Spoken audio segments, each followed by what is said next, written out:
The day I realised my parents saw me as nothing more than my sister's ATM started like any other. I was counting tips from my evening waitressing shift, adding them to my education fund jar, the same routine I'd followed religiously since I was 15. My name is Tatum, and I've spent the last 3 years working every spare moment I could, believing my parents were matching my savings dollar for dollar in a family education fund. For both my sister Natalie and me. The jar wasn't just filled with money, it was filled with dreams of escaping our small town, of proving I was more than just the quiet one who lived in Natalie's shadow. Still counting pennies? Natalie's voice dripped with its usual condescension as she breezed into my room without knocking. She was wearing a new designer outfit I'd never seen before. "Some of us actually work for our money," I replied, not looking up from my counting. She laughed, flopping onto my bed. "God, you're so boring. Mum and Dad are right. You really need to live a little." I bit my tongue, a skill I'd perfected over years of being the family's designated disappointment. "Don't you have an art project due tomorrow?" "Already done. Well, mostly." She examined her fresh manicure. "Dad's transferring me money for supplies tomorrow. I need specific oils for this piece I'm working on." The same supplies that somehow always coincided with weekend parties, I thought, but kept quiet. My sister had been finding herself through art at an expensive out-of-state university for the past semester, while I'd been working doubles and maintaining a perfect GPA. "Natalie!" Mum's voice carried up the stairs. "Your father's taking us out to dinner to celebrate your gallery submission." I hadn't been invited, of course. I never was. "Coming!" Natalie bounced off my bed. "Have fun with your—" She gestured vaguely at my tip money, whatever this is. After she left, I pulled out my laptop and checked my secret email account, the one where I'd been receiving responses from universities and scholarship committees. My parents didn't know about my applications or my test scores. They didn't know I'd been taking advanced placement classes or that my teachers had been helping me apply for every scholarship available. "You're sure about this?" my best friend Sawyer had asked me last week when I showed her my applications. "Your parents really don't know?" "They never ask," I'd replied. "They're too busy funding Natalie's artistic journey." A knock at my door made me quickly close the laptop. Mum stood in the doorway, perfectly styled as always. "We're heading out. There's leftover pasta in the fridge." "Thanks," I forced a smile. "Have fun celebrating." She paused, giving me that look, the one that always made me feel like I was somehow failing her by not being more like Natalie. "You know, honey, if you spent less time obsessing over saving money and more time developing your talents—" "I have talents, Mum." "Of course you do, sweetie." Her tone was patronising. "But some people are destined for greatness, and others, well, they find their place. There's nothing wrong with being practical." The words hit like a slap, but I kept my expression neutral. I'd had years of practice. After they left, I pulled out my most recent acceptance letter, full merit scholarship consideration at my dream university. I'd hidden it between my mattress and box spring, along with all the others. My hands shook slightly as I reread it. My phone buzzed with a text from Sawyer. "How's the secret genius doing tonight?" I typed back, "Just got lectured about being practical, while Natalie gets taken to dinner for another masterpiece." "They'll eat their words when you get that scholarship," she replied. "Have you decided when you're going to tell them about the applications?" I stared at the text, thinking about the education fund I'd been contributing to since sophomore year. Mum had promised they were matching my contributions, setting it aside for both Natalie and me. In 3 weeks, I'd need to access it for my enrollment deposit. "Soon," I replied to Sawyer. "I'll tell them soon." Looking at my tip money from tonight, another $87 to add to the fund, I felt that familiar mix of hope and dread. Hope that all my secret planning would pay off, dread that somehow my parents would find a way to crush this dream like they had so many others. From downstairs I heard the front door open and close, followed by Natalie's laughter and Mum's voice. "Just wait until your professors see your latest work, sweetheart. They'll realise what we've known all along. You're absolutely brilliant." I carefully folded the acceptance letter and returned it to its hiding place. 3 more weeks, and I'd finally know if all my planning had been worth it. 3 more weeks until I asked about accessing the education fund that would finally let me break free. I had no idea then that everything was about to implode in the most spectacular way possible. "Mom, Dad, can we talk about the education fund?" I stood in our living room, acceptance letter clutched behind my back. After weeks of rehearsing this moment, I'd finally gathered the courage to ask. Mum barely glanced up from her phone. "What about it?" "Well, I need to know how to access my portion. There's a deposit deadline coming up and—" "Your portion," Dad interrupted, exchanging a look with Mum. "What deposit?" I took a deep breath. "For university, I've been accepted and—" Mum's laugh cut through the air like glass.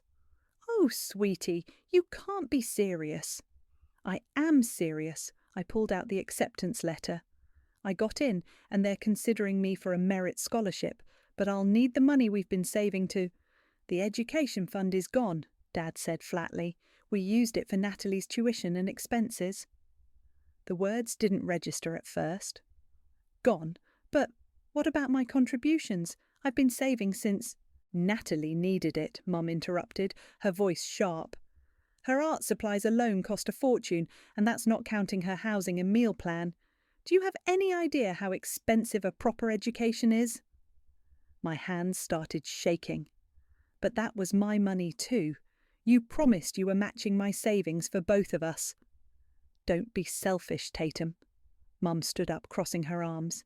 "Natalie is the brilliant one. She has a real future ahead of her. You should be proud to support your sister's dreams." "What about my dreams?" My voice cracked.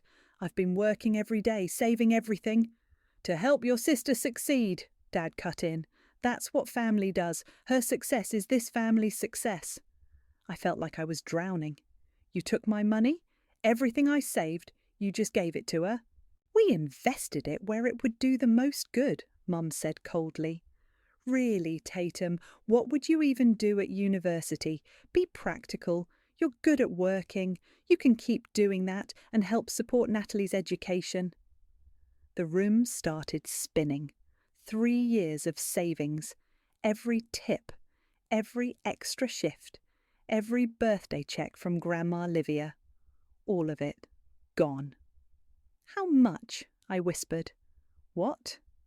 "How much of my money did you take?" Mom waved her hand dismissively. "Oh, don't be dramatic. It was barely $8,000. $8,000. Every penny I'd earned since I was 15, handed over to Natalie without a second thought. "That was my money," I said again, my voice hollow. "You stole from me." "We did not steal," Mum's voice rose.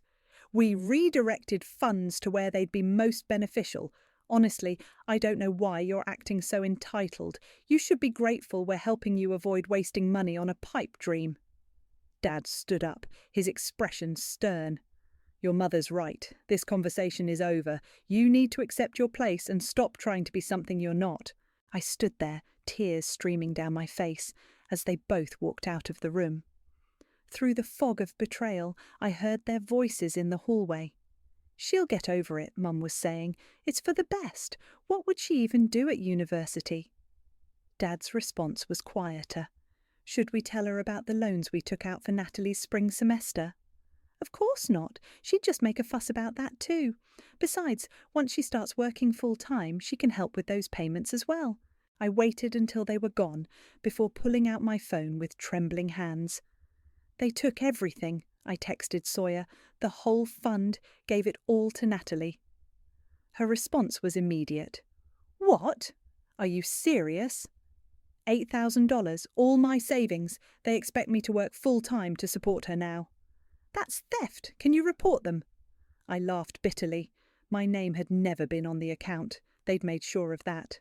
"They said I should be grateful they're stopping me from wasting money on a pipe dream." "Those manipulative bastards, what are you going to do?"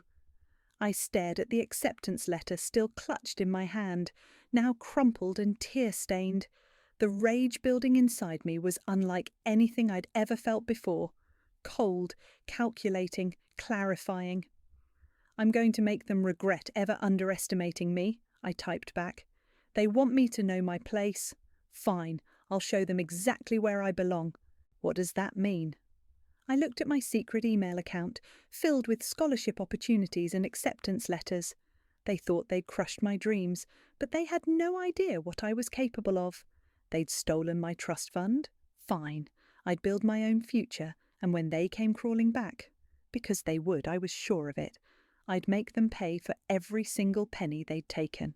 It means, I replied to Sawyer, that revenge is going to be worth way more than $8,000. You're working another double? Mum's voice carried a note of approval as I grabbed my car keys. That's the third one this week. Got to earn my keep, right? I forced a smile, the kind that never reached my eyes. It had been 2 weeks since they'd stolen my savings, and I was playing the part they wanted to see. The dutiful daughter who'd accepted her fate. If only they knew what I was really doing. That's my practical girl, Mum beamed. Oh, and Natalie called. She needs money for a special workshop. Could you maybe chip in, now that you're working so much? Sure, Mum, whatever Natalie needs. The lie tasted bitter, but I'd gotten good at swallowing my pride. The moment I got into my car, I called Sawyer. Cover for me today. Already on it. Your manager thinks you picked up a shift at the diner. Where's the interview? State University, the big scholarship one. I pulled out of the driveway, checking to make sure Mum wasn't watching. If I get this one, it's full ride plus housing. And your parents still have no clue you've been acing those AP classes. I laughed. They never even asked why I was staying late at school. Too busy tracking Natalie's latest masterpiece on Instagram. The scholarship interview was 3 hours away. I'd told my parents I was working a double shift at the diner, but I was actually meeting with the scholarship committee that could change everything. My blazer and dress pants were hidden in my trunk under my waitress uniform. Dr. Kelly from the engineering department will be there, I told Sawyer as I drove. He's the one who emailed me personally after seeing my test scores. The ones your parents don't know about because they never bothered to check your mail? Exactly. I'd been intercepting school correspondence for months, maintaining 2 separate lives, the resigned waitress my parents saw and the honours student with perfect SAT scores they never bothered to notice. The interview went better than I'd hoped. Dr. Kelly, a tall man with kind eyes, seemed genuinely impressed by my projects and test scores. Your application is remarkable, Tatum, he said, leaning forward. But I have to ask, why didn't your parents write a letter of recommendation? I'd prepared for this question. They believe in self-reliance, I said smoothly. They wanted me to do this on my own merit. The committee nodded approvingly. They had no idea that my parents thought I was serving coffee right now. Driving home, my phone buzzed with a text from Natalie.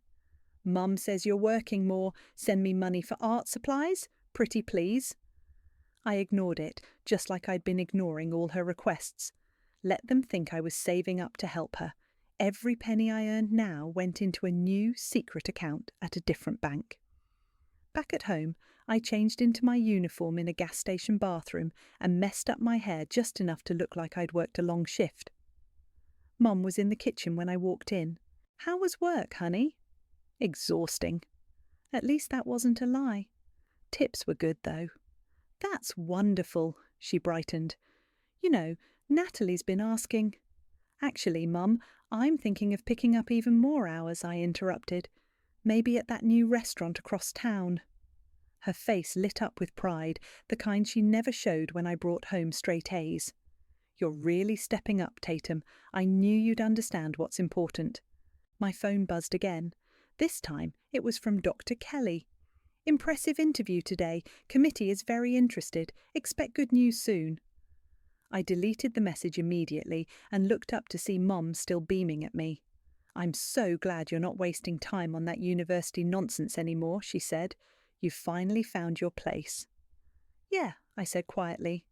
I guess I have. Later that night, I sat cross-legged on my bed, updating my secret spreadsheet. 3 scholarship interviews down, 2 more to go. My grades were perfect, my test scores were in the top percentile, and teachers had written glowing recommendations, all without my parents having a clue. Sawyer called just as I was finishing.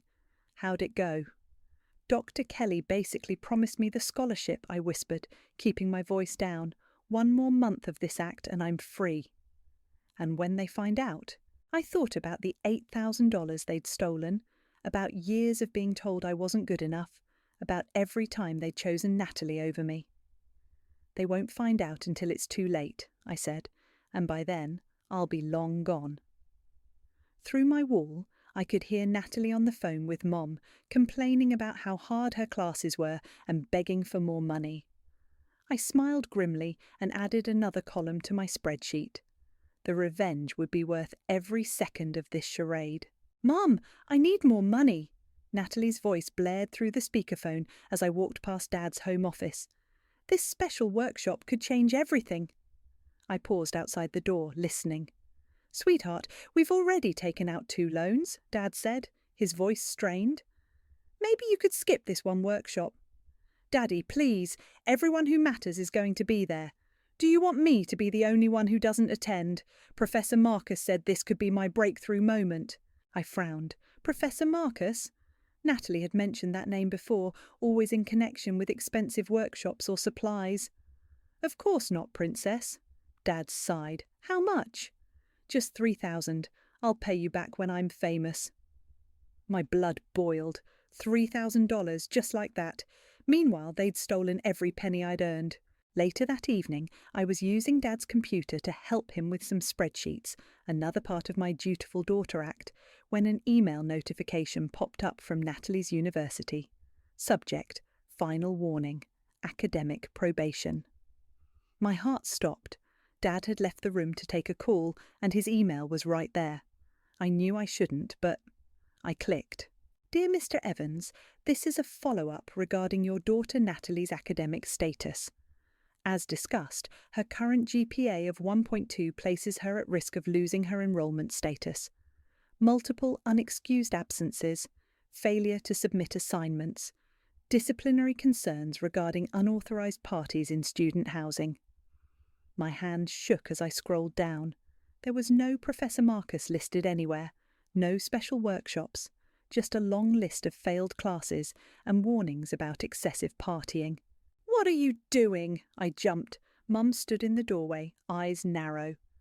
"Just helping Dad with spreadsheets," I said quickly, closing the email. "He asked me to organise some files." She stared at me for a long moment. "Your sister called. She needs money for supplies." "I heard." I kept my voice neutral. "Another workshop with Professor Marcus?" "Yes," Mum beamed. "He's very impressed with her work. Such a prestigious opportunity." I wanted to scream that it was all lies, that Natalie was failing and partying away their money. Instead, I smiled. "That's great. I'm sure it'll be worth every penny." That night, I called Sawyer from my car during my break at work. "She's lying to them about everything," I whispered. "There's no special professor, no workshops. She's literally failing out." "Are you going to tell them?" I thought about it. "No.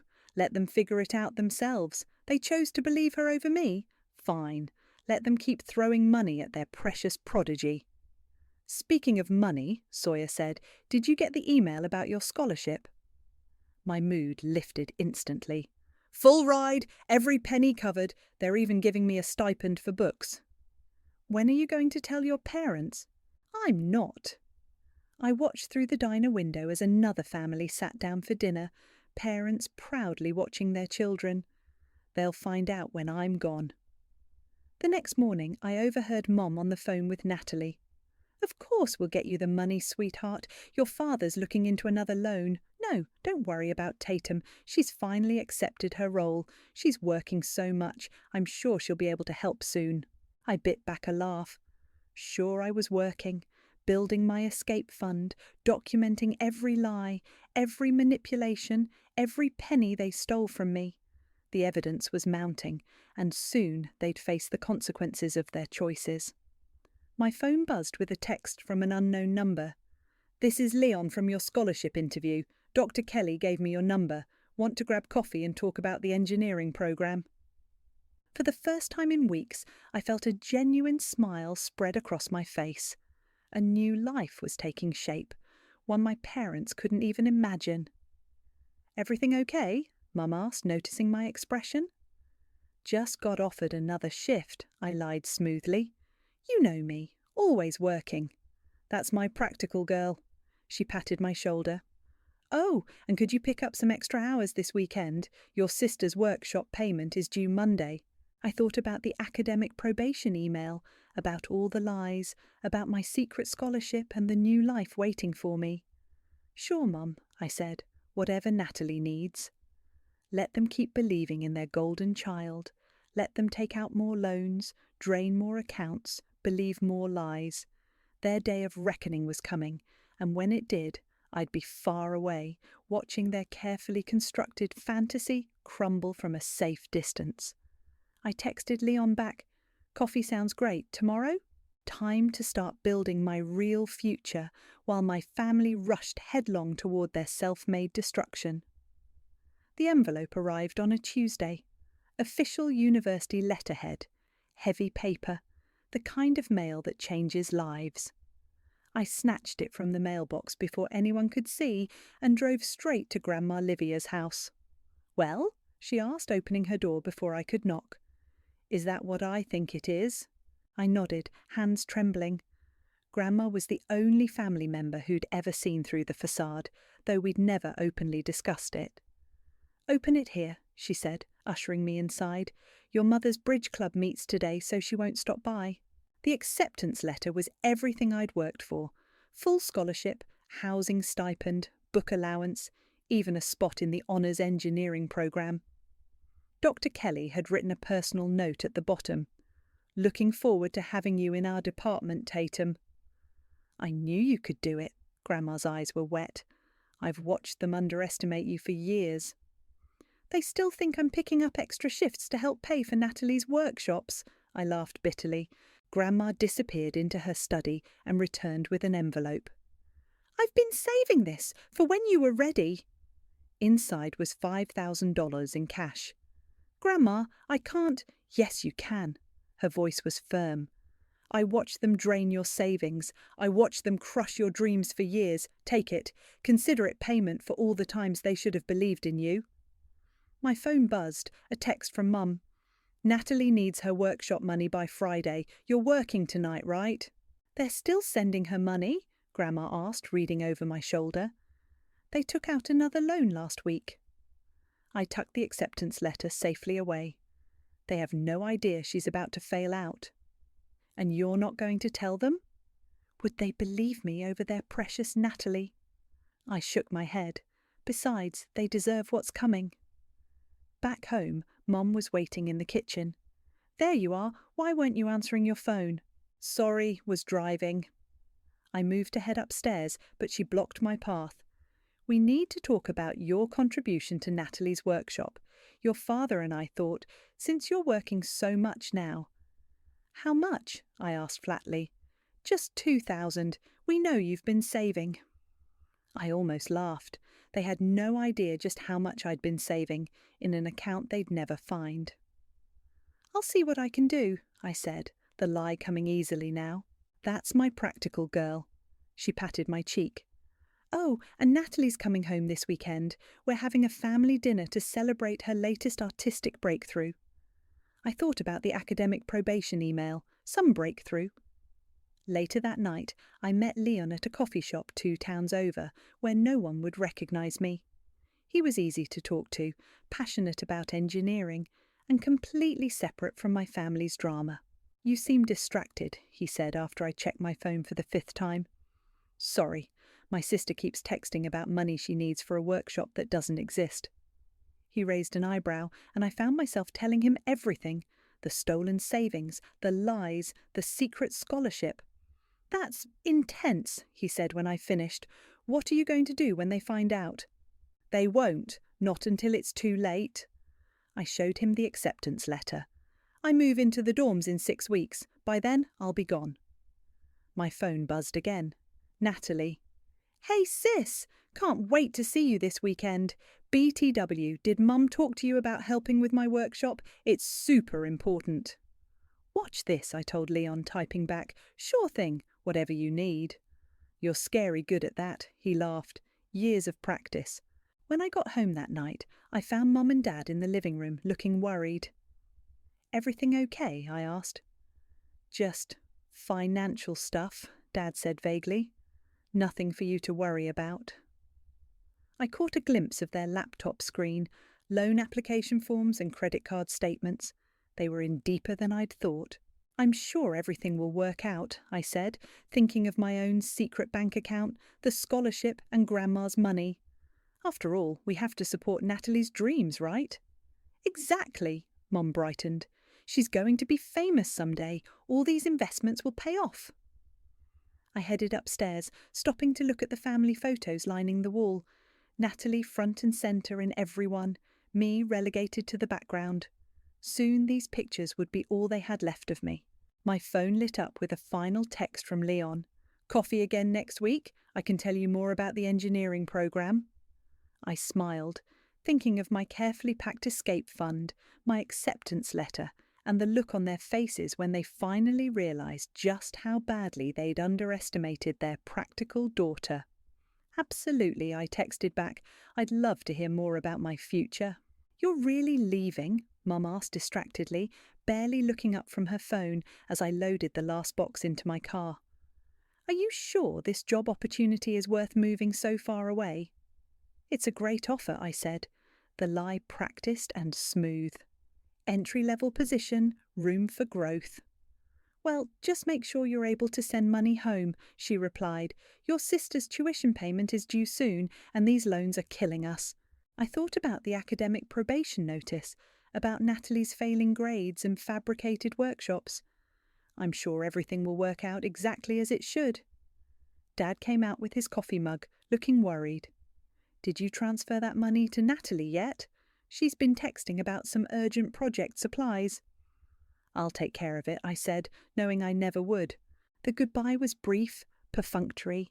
No tears, no hugs. They were too preoccupied with Natalie's latest demands to notice their other daughter was leaving forever. As I pulled out of the driveway, Mum was already on the phone with Natalie, probably promising more money they didn't have. 2 hours later, I parked outside my new dorm.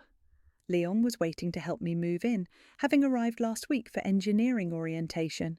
"Need help with those boxes?" he asked, then lowered his voice. "Or should I say, those job supplies?" I laughed. "They still think I'm moving for some entry-level office job. Dad didn't even ask where I'd be working." "And they haven't noticed the scholarship deposits?" "They never check my accounts, never have." I pulled out my student ID. "Ready to help move in the family disappointment?" My dorm room was small but perfect. While unpacking, my phone buzzed with text from Natalie. "Where's my money? Need it ASAP. Hello? Project due tomorrow? Mum said you got a job. Send me your first paycheck." I deleted them all without responding. Dr. Kelly stopped by during move-in, welcoming his scholarship students. "Tatum, glad to see you settling in. Ready for our department meeting tomorrow?" "Absolutely," I replied, ignoring another buzz from my phone. After he left, Leon helped me arrange my engineering textbooks. "Your parents really have no idea you're here on a full ride." They never bothered to ask what I was doing with my time. I pinned up my class schedule. Too busy funding Natalie's imaginary art career. My phone buzzed again, Sawyer this time. "Holy shit! You need to call me now." I stepped into the hallway. "What's wrong?" "Natalie just got kicked out of her apartment," Sawyer said. "Apparently she hasn't paid rent in months, despite your parents sending her money. She's been using it all for parties." I leaned against the wall, laughing. "Let me guess. She told them it was for art supplies?" "It gets better. Someone from her university called your parents today. They know about the academic probation now." My heart raced.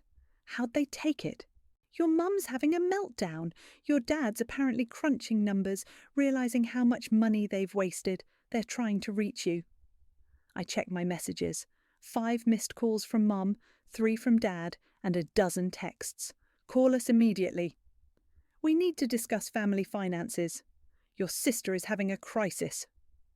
They want me to fix this, I realised. They're going to expect me to help bail her out. Are you going to tell them the truth now? Sawyer asked. About university? Not yet. I smiled, thinking of all their lies, all their manipulation. Let them stew for a while. Let them realize exactly what their golden child has cost them. Back in my room, Leon was setting up my desk lamp. Everything okay? Better than okay, I showed him the messages. Karma's finally showing up. My phone rang again. Mom, I declined the call. You're really not going to answer? Leon asked. They made their choice years ago, I said, unpacking my last box. They chose to believe in Natalie's lies, to steal my savings, to dismiss my dreams. Now they can live with those choices. Another text from Sawyer. Your mum's crying at the bridge club. Apparently they took out 3 more loans for Natalie's art supplies last month.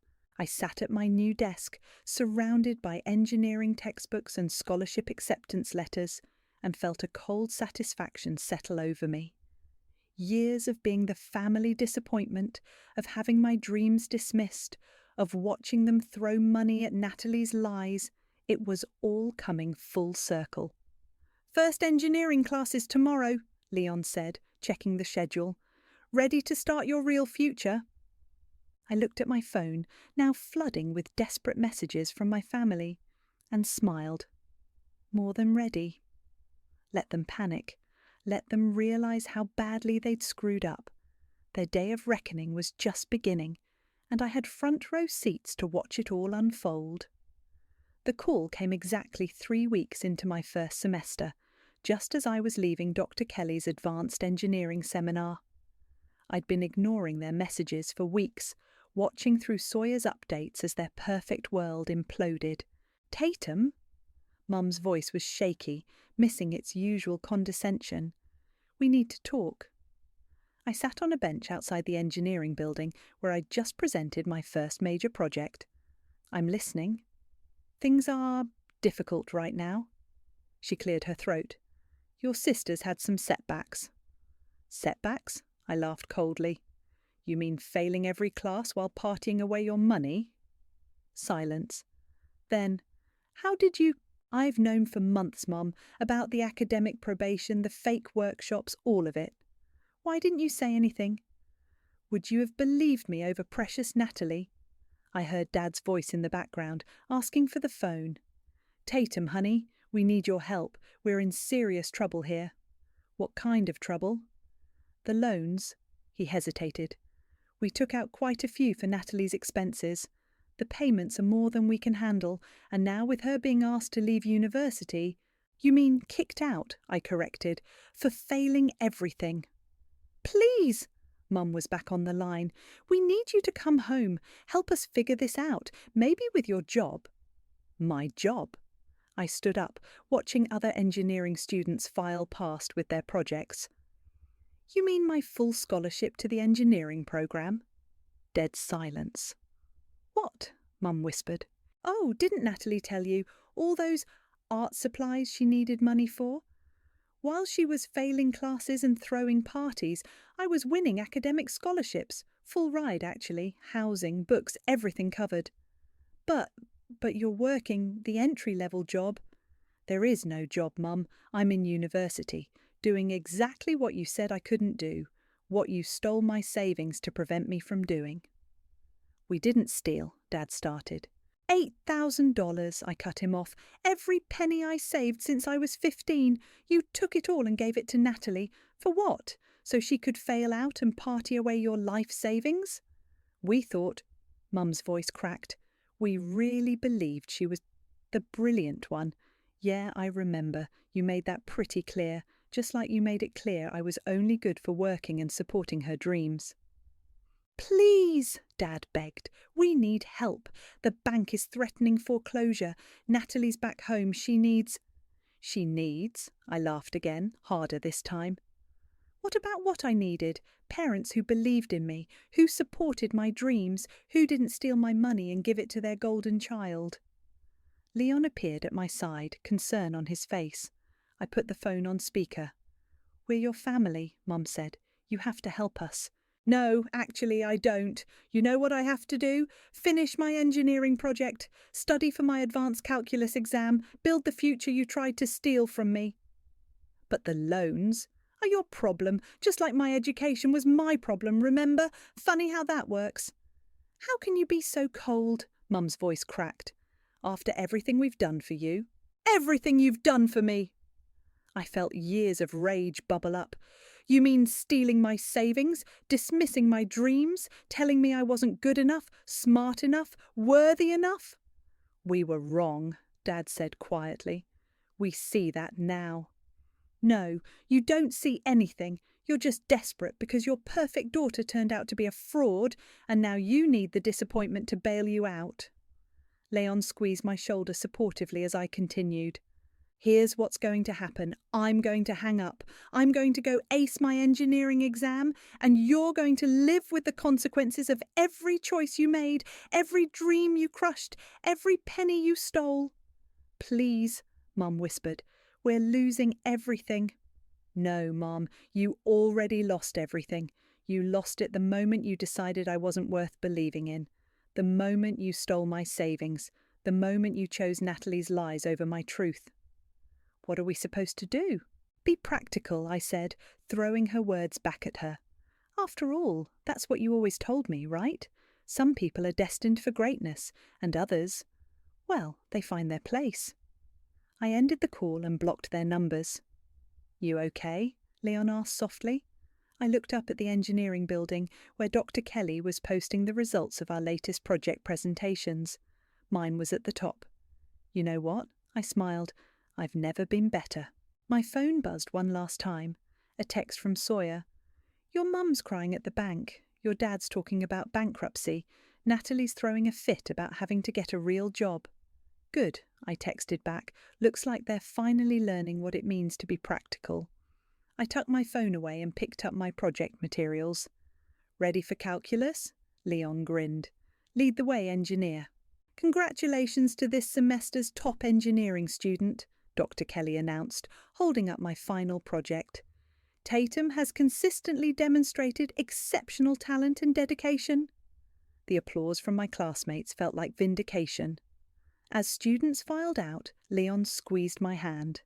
Dinner to celebrate? Actually, I checked my phone. I need to make a stop first.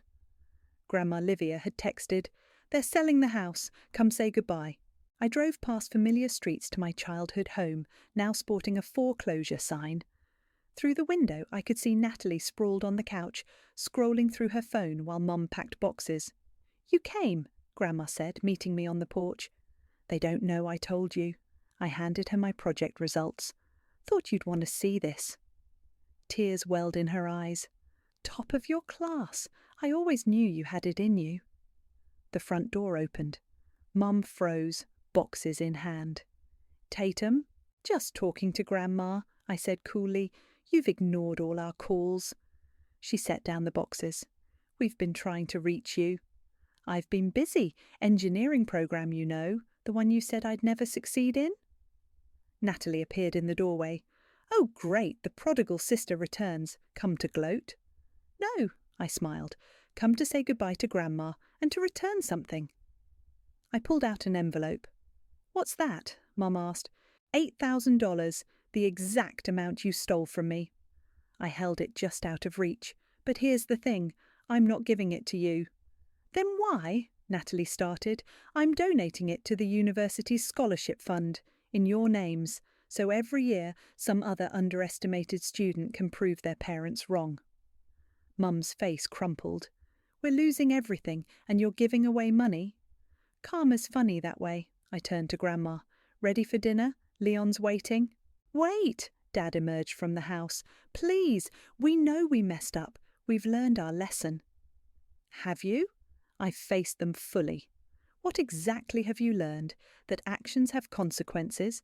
That stealing from your daughter was wrong? Or just that backing the wrong horse cost you everything?" Natalie scoffed. "Still playing the victim?" "No," I said quietly. "Still succeeding despite you all, despite having my savings stolen, despite being told I wasn't good enough, despite everything you did to stop me." I pulled out my project results. Top of my class, full scholarship, already lined up for a summer internship that pays more than Dad makes in a month. We're your family, Mom pleaded. No, you're the people who tried to crush my dreams to fund her lies. I pointed at Natalie.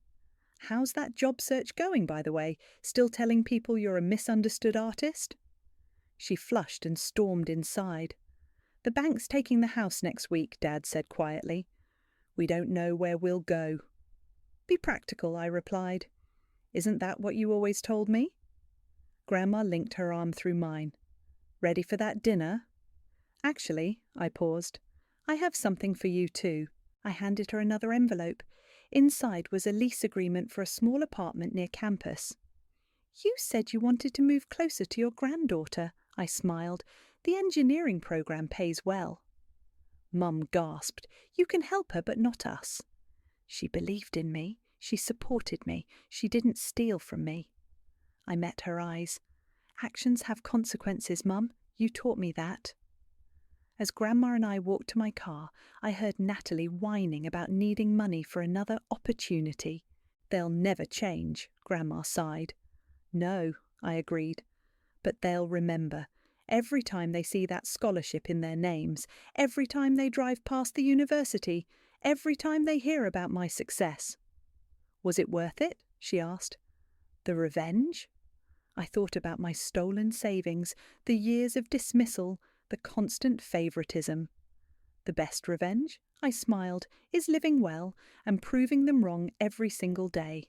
Leon was waiting at the restaurant with Sawyer and Dr. Kelly, my real family, the people who believed in me.